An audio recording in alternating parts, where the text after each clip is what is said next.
Assalamualaikum warahmatullahi wabarakatuh. Alhamdulillahirabbil alamin alladzi arsala rasulahu bil huda wa dinil haq liyudhhirahu 'alad dini kullih wa kafa billahi syahida.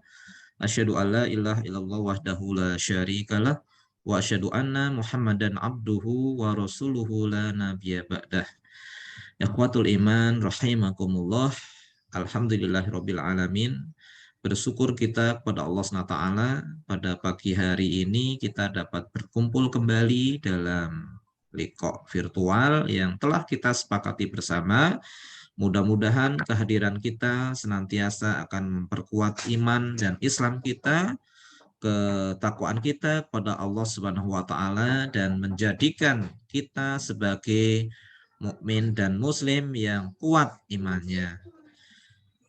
Ikhwatul iman rahimakumullah, iman yang Allah Subhanahu wa taala karuniakan kepada kita tentu wajib kita jaga. Iman inilah yang menjadi wasilah untuk mendapatkan karunia, kemuliaan, ampunan, dan juga surganya. Meneguhkan diri ini atas iman dan agama merupakan hal yang wajib bagi setiap muslim. Apalagi kita melihat kondisi kehidupan masyarakat saat ini diliputi banyak fitnah, fitnah harta, ambisi, keserakahan, dan sebagainya. Pengaruhnya tentu menjalar kemana-mana. Di sisi lain, berbagai macam bentuk subhat dan syahwat menyebabkan agama ini serasa asing. Oleh karenanya, orang-orang yang berpegang teguh dalam iman harus serius dan bersungguh-sungguh menjaga keimanan mereka. Tentu hal ini sesuai yang disabdakan oleh Nabi Muhammad SAW,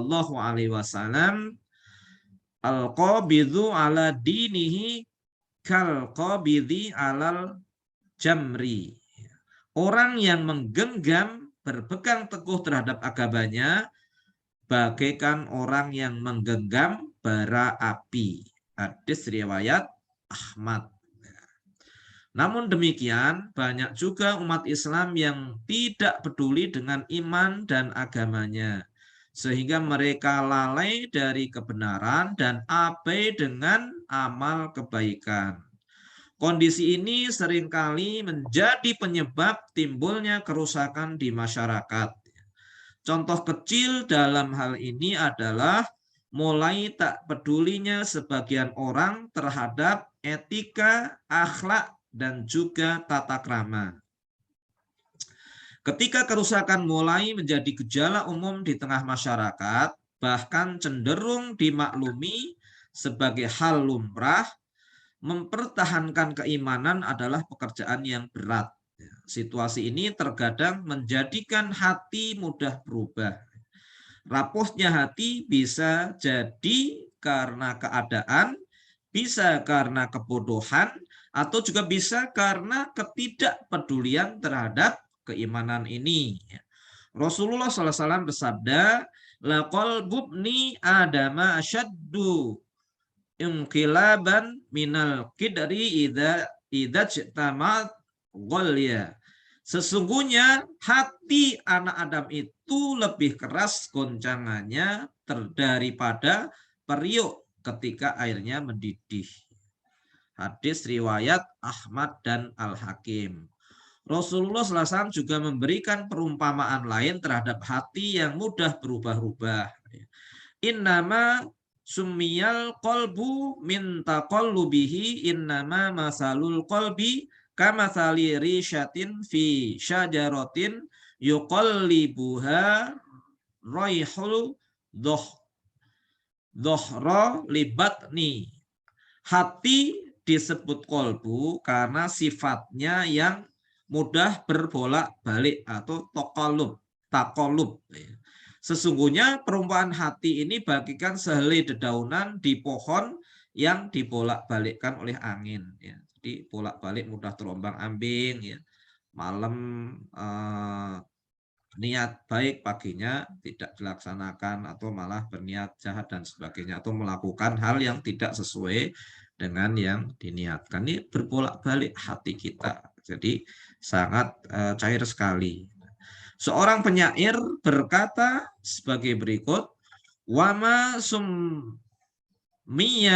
wama yasumiyal insanu illa linas yihi walal qalbu illa annahu yataqallabu. Tidaklah manusia dinamakan insan kecuali karena pelupanya atau annasyu, dan tidaklah hati dinamakan kolbu kecuali karena sifatnya yang suka bolak-balik takalub. Maka menguatkan hati yang mudah berbolak-balik sungguh hal yang sangat penting. Ia membutuhkan keseriusan dan kesungguhan dari setiap muslim. Sekali seorang muslim abai dan gegabah, kecenderungan untuk abai dan menyimpang akan menjadi lebih besar. Ikhwatul iman rahimakumullah, ada beberapa hal yang perlu diperhatikan agar hati tetap teguh, kuat, dan istiqomah di atas iman. Ada berapa? Yang pertama, senantiasa berdoa kepada Allah agar mendapat keteguhan hati yang mantap, yang teguh seperti akar yang menghunjam di bumi. Hal ini seperti dijelaskan oleh Allah SWT di dalam surah Al-Isra ayat 74. Walaula an sabbatnaka laqad kita tarkanu ilaihim syai'an qalila. Dan kalau kami tidak memperkuat hatimu, niscaya kamu hampir-hampir condong sedikit kepada mereka atau orang-orang kafir. Ini dalam Quran Surah Al-Isra ayat 74.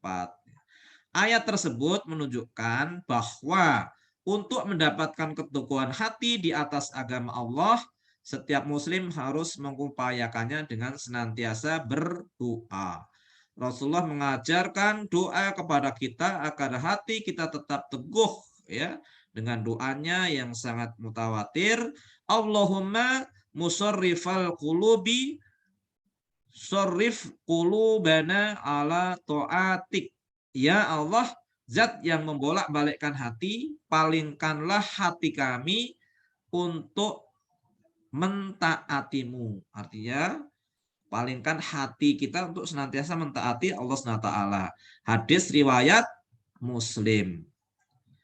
Kita minta bimbingan untuk senantiasa hati kita itu taat kepada Allah.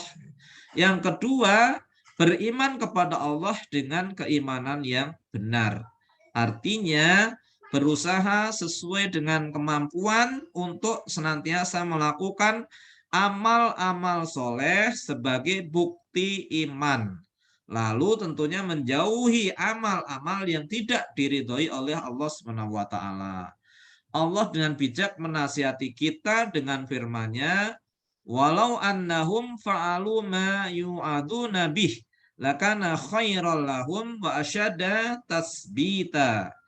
Dan sesungguhnya kalau mereka melaksanakan pelajaran yang diberikan, tentulah hal yang demikian lebih baik bagi mereka dan lebih menguatkan iman mereka. Quran Surah An-Nisa ayat 66. Yang ketiga, menjauhi segala bentuk maksiat dan dosa. Baik itu yang besar maupun yang kecil, yang nampak maupun yang tersembunyi. Sebab dosa dan maksiat akan menyebabkan hati menjadi lemah dan iman menjadi rapuh. Akibatnya, seorang tidak lagi memiliki kekuatan dan keteguhan iman. Rasulullah SAW bersabda, Iyakum wa muqiratidun Iyakum wa muqiratidzunubi fa innahunna yajtami'na 'alar rajuli hatta yuhlikannahu. Yang artinya, hati-hatilah kalian semua terhadap dosa-dosa yang dianggap kecil. Sebab jika itu telah terkumpul dalam diri seorang, maka dosa-dosa tersebut dapat menghancurkannya. Hadis riwayat Ahmad dan Tabarani. Seorang penyair menyatakan, lepaskanlah dirimu dari dosa-dosa kecil, juga dosa besar. Itulah ketakwaan. Lakukanlah seperti orang yang berjalan di atas bumi yang banyak durinya. Dan berhati-hatilah, jangan engkau remehkan dosa kecil. Sebab gunung itu terdiri dari tumpukan batu-batu kecil. Ikhwatul iman rahimakumullah. Yang keempat, merenungkan dan menghayati sehingga mendapatkan kefahaman terhadap kitab Allah yang suci, yaitu Al-Quranul Karim. Al-Quran yang mulia merupakan alat peneguh yang paling utama. Dia merupakan tali Allah yang kuat dan cahaya yang terang. Siapa yang berpegang teguh terhadapnya, maka Allah akan melindunginya. Siapa yang mengikutinya, maka Allah akan menyelamatkannya. Dan siapa yang menyeru kepadanya, Allah akan tunjukkan kepadanya jalan yang lurus. Allah SWT berfirman di dalam Al-Quran, Qul nazzalahu ruhul qudusi min rabbika bil haqqi liyuthabbital ladzina amanu wa huda wa busyra lil muslimin. Katakanlah Ruhul Kudus atau Jibril menurunkan Al-Quran itu dari Tuhanmu dengan benar untuk meneguhkan hati orang-orang yang telah menerima iman dan menjadi petunjuk serta kabar gembira bagi orang-orang yang berserah diri. Quran Surah An-Nahl ayat 102.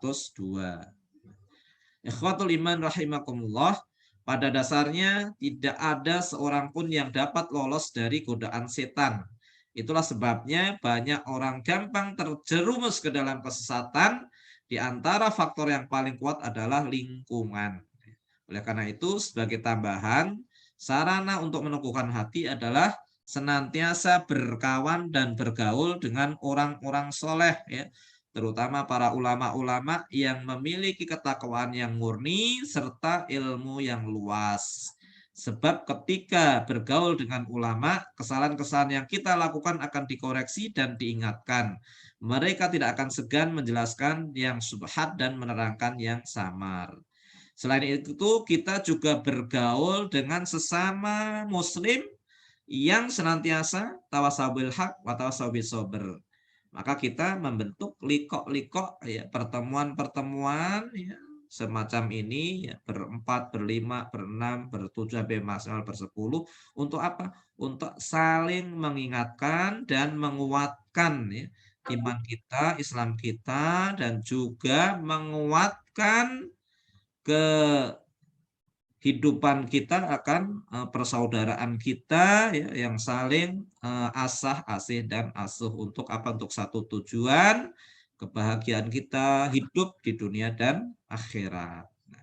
Ibnul Qayyim menceritakan, saat dilanda rasa khawatir yang tinggi dan berburuk sangka, dan seakan-akan bumi menjadi sempit, maka kami datang ke rumah Ibnu Taimiyah untuk meminta nasihat. Tidaklah setiap nasihat yang beliau ucapkan, melainkan dapat melegakan hati, melapangkan jiwa, dan menguatkan keyakinan, serta menenangkan rohani. Demikianlah, ya, mudah-mudahan, ya, nasihat-nasihat ini, ya, bermanfaat dan menjadikan pengingat untuk kita semua bahwa kita hendaknya senantiasa memelihara dan menguatkan iman dan Islam kita, ya, pada diri kita. Kemudian kita berjamaah, kita membentuk sebuah bi'ah lingkungan yang juga sama-sama ingin menguatkan iman dan Islamnya. Mari sama-sama kita akhiri dengan doa penutup majelis. Subhanakallahumma wa bihamdika asyhadu alla ilaha illa anta astaghfiruka wa atubu ilaik. Wassalamualaikum warahmatullahi wabarakatuh.